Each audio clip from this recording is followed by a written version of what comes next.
भूतिया गुड़िया पार्ट 4। तो फाइनली हमने प्लान को अंजाम दे ही दिया। यस, हियर वी गो।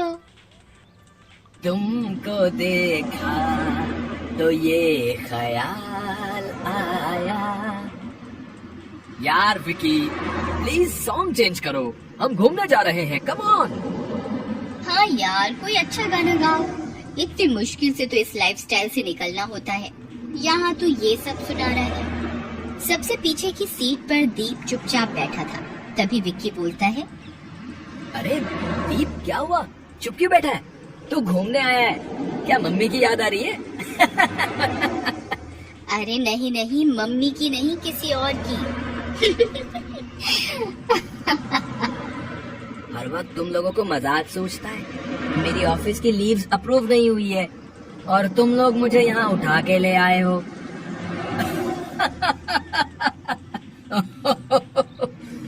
ये है विकी, उम्र 28 साल, एक सॉफ्टवेयर कंपनी में काम करता है। और ये है पूजा, उम्र 26 साल, एक आईटी कंपनी में काम करती है। ये है समीर और सैम, उम्र 27 साल, ये एक एनजीओ में काम करते हैं। इसका नाम है रिया, उम्र 27 साल, ये अपना ब्यूटी पार्लर चलाती है। और ये है दीप, उम्र 28 साल, एक एमएनसी में काम करते हैं। ये पांचों दोस्त स्कूल टाइम से फ्रेंड्स हैं। लीव नहीं मिली तो क्या हुआ, वो सब छोड़ और ट्रिप का मजा ले। ऐसा कहते हुए विक्की गाड़ी की स्पीड और तेज कर देता है। सभी दोस्त ताली बजाते हुए गाना गा रहे थे। तभी विक्की एकदम तेज ब्रेक लगाता है। सभी दोस्त एकदम चिल्लाते हैं, विक्की तुम पागल हो क्या? ऐसे कैसे गाड़ी चला रहे हो? अरे मैंने कुछ नहीं किया है, वो अचानक कोई गाड़ी के आगे आ गया था। सभी दोस्त रोड के आगे पीछे देखते हैं पर कुछ नहीं होता। तभी एक काली बिल्ली गाड़ी के शीशे पर कूद कर आ जाती है। सारे दोस्त एकदम डर जाते हैं। What the hell? मैं तो मर ही जाती। विक्की तुम गाड़ी रोककर क्यों खड़े हो? चलो, अब अंधेरा भी होने वाला है।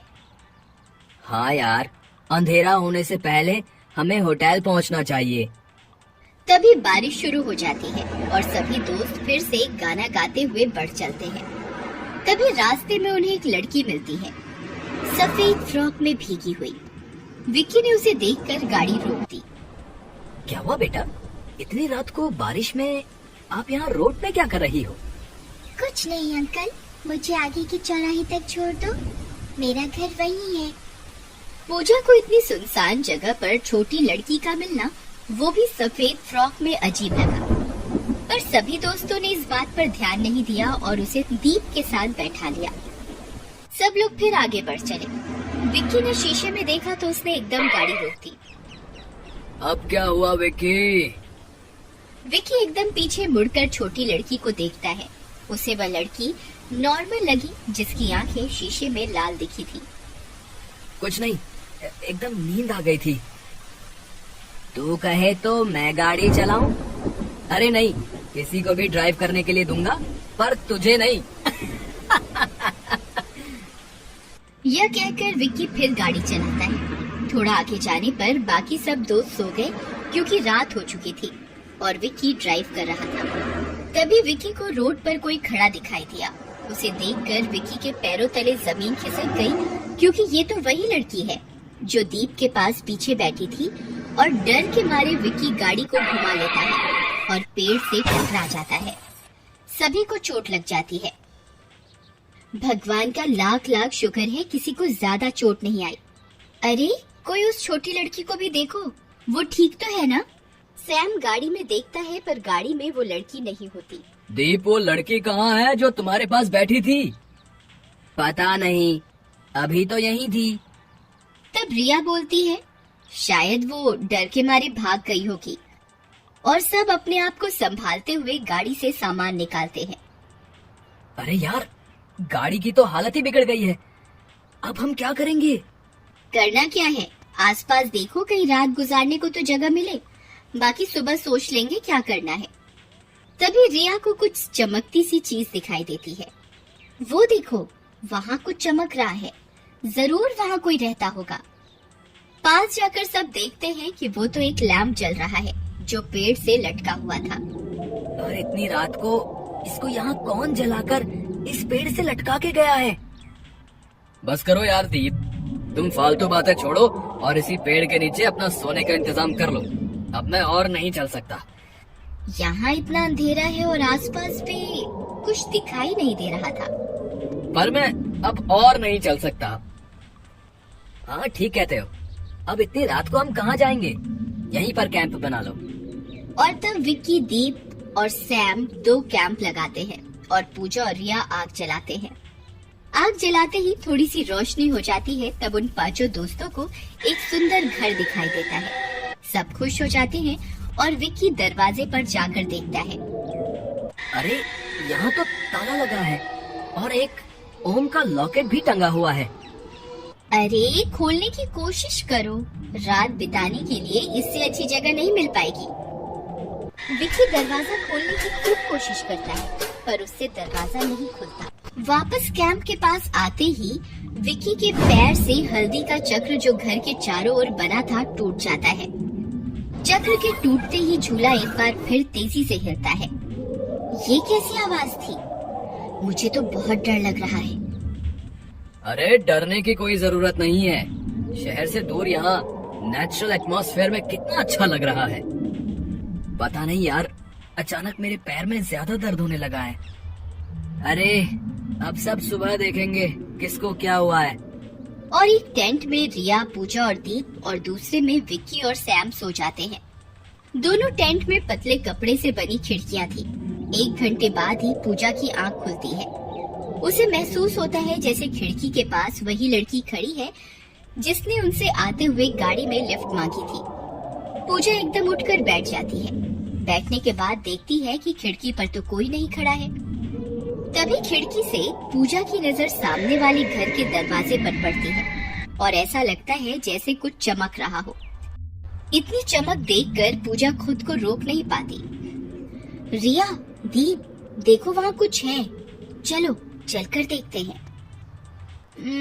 अरे सोने दो पूजा, तुम देख लो और दीप को साथ ले जाओ। मुझे सोने दो। पूजा दीप को देखती है। वो खर्राटे मार कर सो रहा था। इसको तो उठाना ही बेकार है, मैं ही जाकर देखती हूँ। और रात के अंधेरे में ही पास जाकर देखती है कि वो तो एक ओम का लॉकेट है जो इतनी दूर से चमक रहा था।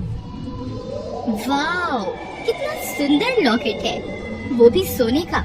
पता नहीं कौन इसे यहाँ छोड़कर चला गया है। पूजा जैसे ही लॉकेट गेट से उतार कर टेंट की तरफ जाने को मुड़ती है, वह ठोकर खाकर गिर जाती है और ओम का लॉकेट उसके हाथ से गिरकर टेंट के पास चला जाता है। इससे पहले कि पूजा उठती, घर का गेट खुलता है और वहाँ से एक काला साया आता है और पूजा के दोनों पैर पकड़कर घसीटते हुए एकदम अंदर ले जाता है और घर का गेट एकदम तेजी से बंद हो जाता है। अगली सुबह सब लोग सोकर उठते हैं और पूजा को टेंट में ना पाकर परेशान होते हैं। हाँ, याद आया, वो रात को मुझे जगा रही थी। ये याद नहीं कि क्यों।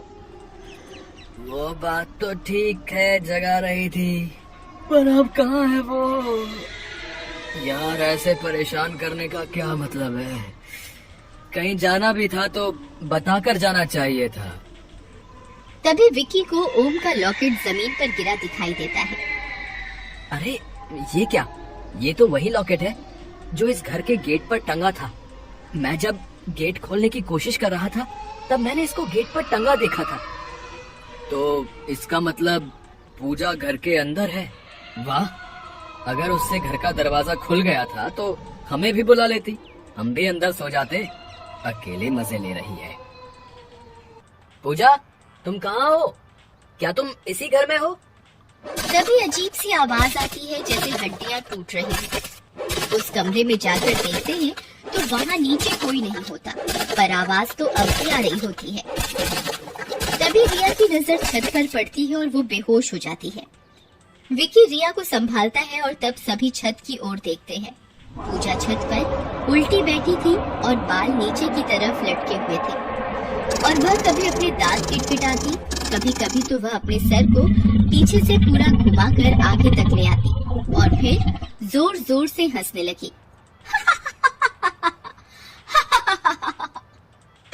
तभी सारे दोस्त बाहर की तरफ भागते हैं और घर से बाहर आकर गेट बंद कर देते हैं। और रिया, जिसे विक्की गोद में उठाकर लेकर आया था, पानी छिड़क कर जगाता है। बेहोशी से जागने के बाद रिया पूजा के बारे में पूछती है। ओह माय गॉड, ये पूजा को क्या हो गया? अब हम क्या करेंगे? मैं अभी पूजा की मम्मी को कॉल करती हूँ। नहीं, रिया आंटी जी को कॉल मत करो, वो बहुत चिंता करेंगी। तो हम करें क्या? पूजा को इसी हालत में छोड़ दे? मैं तो यहाँ आ ही नहीं रहा था, पर तुम ही मुझे जबरदस्ती लाए हो। अच्छा होता अगर मैं तुम लोगों की बातों में ना आता। हमें क्या पता था कि ये सब हो जाएगा। और ये रोना बंद करो। हमारे पास कोई चारा नहीं है, हमें अंदर चलकर वो जो कोई भी है उससे सामना करना चाहिए। पर हमारे पास ना तो हथियार है, ना इस बुरी शक्ति से लड़ने की शक्ति। बेशक हमारे पास कुछ नहीं, मगर हम पूजा को ऐसे नहीं छोड़ सकते। ठीक कहते हो, चलो अंदर, बाकी बाद में देख लेंगे। और सारे दोस्त थोड़े डरे सहमे से घर का गेट खोलते हैं। गेट खुलते ही सारे दोस्तों के पैरों तले जमीन खिसक जाती है।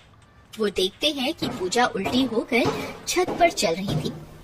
सारे दोस्त डर के मारे थर-थर कांपने लगते हैं। पर विक्की ने थोड़ा साहस जुटाते हुए उस आत्मा से कहा, कौन है तू? और पूजा ने तेरा क्या बिगाड़ा जो उसके साथ तू ऐसा कर रही है? प्लीज भगवान के लिए उसे छोड़ दो, हम यहाँ से चले जाएंगे।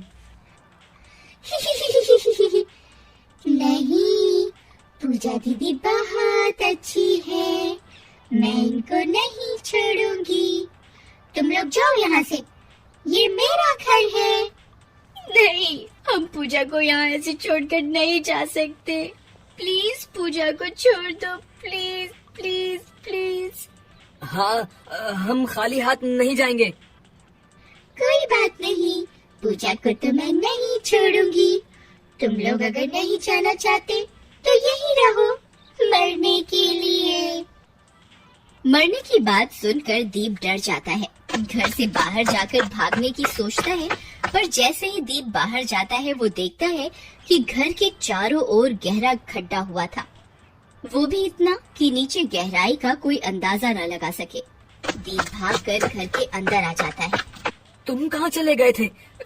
मैं यहाँ तुम लोगों के साथ मरना नहीं चाहता था, इसलिए मैं बाहर भाग कर गया था। पर इस घर के चारों तरफ तो इतना गहरा खड्डा है, मानो पाताल से भी नीचे। अब हम यहाँ फंस गए हैं। ठीक कहा, फंस तो तुम गए हो। और छत से उड़कर आत्मा जो पूजा के शरीर में घुसी हुई थी, जमीन पर आ जाती है। सारे दोस्त और भी ज्यादा डर जाते हैं। तुम्हें भी पूजा चाहिए? और मुझे भी, चलो खेल खेलें। ऐसा कहकर आत्मा अपने हाथ हवा में उड़ाती है। और ये क्या, सारे दोस्त भी हवा में उड़ने लगते हैं। और आत्मा अपने हाथ झटके से नीचे करती है तो सारे बच्चे एकदम जमीन पर गिरते हैं और बेहोश हो जाते हैं। बच्चों के एकदम जमीन पर गिरते ही साधु महाराज, जिन्होंने आत्मा को इस घर में बंद किया था, एकदम अपनी साधना से उठ जाते हैं। वो अपनी दिव्य दृष्टि से देखते हैं कि कैसे सारे बच्चे वहाँ फंसे हुए हैं। और साधु महाराज मन ही मन सोचते हैं, अगर मैंने इन बच्चों की मदद नहीं की तो ये शैतानी आत्मा इन्हें जान से मार देगी। मुझे जल्द ही वहाँ जाना हो। साधु महाराज अपनी शक्तियों का इस्तेमाल करके उसी घर के आंगन में पहुँचते हैं और देखते हैं कि घर पे काले बादल छाए हुए हैं। फिर साधु महाराज हाथ उठाते हैं और घर के चारों तरफ की खाई से भी गहरे खड्डों को भर देते हैं। घर के अंदर जाकर देखते हैं कि बच्चे इधर उधर बेहोश पड़े हैं। साधु महाराज अपनी शक्तियों से सभी बच्चों को एक कमरे में बंद करके उस कमरे के गेट पर रुद्राक्ष की माला बांध देते हैं। तभी छत पर चलकर पूजा के शरीर में घुसी आत्मा आती है। आ गए साधु महाराज, फिर से इंसानों को बचाने। ये लोग खुद मेरे पास आते हैं, मैं नहीं जाती इनके पास। मुझे सब पता है कैसे तूने इनकी गाड़ी में बैठकर इन सब का एक्सीडेंट किया है, तो झूठ मत बोल। शाबाश, तो तू सब पता करके आया है। तो इतना भी तुझे पता होगा कि मैं पूजा को नहीं छोड़ूंगी। और ऐसा कहकर आत्मा अपना एक हाथ घुमाकर उसमें आग लगाकर साधु महाराज की तरफ आग फेंक देती है, जिसे साधु महाराज बर्फ के गोले फेंक कर बुझा देते हैं। देख, अच्छा होगा अगर तू इन बच्चों को छोड़ दे। इन मासूम बच्चों से लड़कर तू क्या दिखाना चाहती है कि तू बहुत शक्तिशाली है। अगर तुझ में सच में हिम्मत और शक्ति है तो मुझसे बात कर और दिखा तू क्या कर सकती है। इस तरह चालाकी दिखाते हुए साधु महाराज ने आत्मा को ललकारा और आत्मा उनकी बातों में आ भी गई। आत्मा पूजा का शरीर छोड़ अपने रूप में आ जाती है और साधु महाराज पूजा के शरीर को भी उसी कमरे में शक्ति से बंद कर देते हैं ताकि आत्मा बच्चों को नुकसान ना पहुंचा सके। कितना भी बंद कर ले, ये बच्चे नहीं बचेंगे। तब बहुत ही गुस्से में आत्मा साधु के पास हवा में दौड़ कर जाती है। साधु महाराज उसका गला पकड़कर एक हाथ से ऊपर उठा देते हैं और एक हाथ से अपने कमंडल का सारा पानी उसके ऊपर गिरा देते हैं, जिसके गिरते ही आत्मा मुंह खोलकर तेज तेज चिल्लाने लगती है और हिलने लगती है। जो तुझे करना है, पर मैं नहीं चाहूंगी, मैं नहीं चाहूंगी। जाना तो तुझे पड़ेगा ही, क्योंकि ये दुनिया तेरे लिए नहीं बनी है। और ऐसा कहते हुए साधु महाराज एक रुद्राक्ष की माला मस्तक पर लगाकर मंत्र बोलते हैं। ओम ह्रीम क्रीम ह्रीम चामुंडाय विच्चय। ओम ह्रीम क्रीम ह्रीम चामुंडाय विच्चय। मंत्र के उच्चारण के बाद एक बिजली सी उत्पन्न होती है और उस रुद्राक्ष की माला में समा जाती है, और वही रुद्राक्ष की माला साधु महाराज आत्मा के गले में पहना देते हैं, जिसे पहनकर आत्मा निष्क्रिय हो जाती है और सारी शक्तियाँ धुएं के जैसे उसमें से निकल जाती हैं। अब आत्मा जमीन पर लाश के जैसे पड़ी थी। तब साधु महाराज सभी बच्चों को अपनी शक्तियों से बेहोशी से जगाकर घर के बाहर जाने को बोलते हैं। सारे बच्चे पूजा को ठीक देखकर खुश हो जाते हैं। तब साधु महाराज आसमान में हाथ बढ़ाकर बादलों में स्वास्तिक का निशान बनाते हैं और दूसरे हाथ से आत्मा जो अब बेजान हो चुकी थी उसी आसमान में भेज देते हैं। और तब पूजा, रिया, विक्की, सैम और दीप साधु महाराज को धन्यवाद करके अपनी जिंदगी के सबसे भयानक मगर यादगार सफर करके घर को लौट जाते हैं। मगर आज भी वे साथ में घूमने जाते हैं, पर ये हादसों भरा सफर आज भी उन सभी को याद है। परंतु गुड़िया तो अभी भी वही रह गई थी। Best buddies. Hello friends, thanks for watching this video. अगर आपको ये वीडियो पसंद आया है तो प्लीज लाइक, सब्सक्राइब, कमेंट्स करें इस वीडियो पर, और हाँ, शेयर करना भी ना भूलें। और भी मजेदार वीडियो देखने के लिए नीचे दिए गए बेल आइकॉन को दबाएं। देखते रहिए बेस्ट बडीज।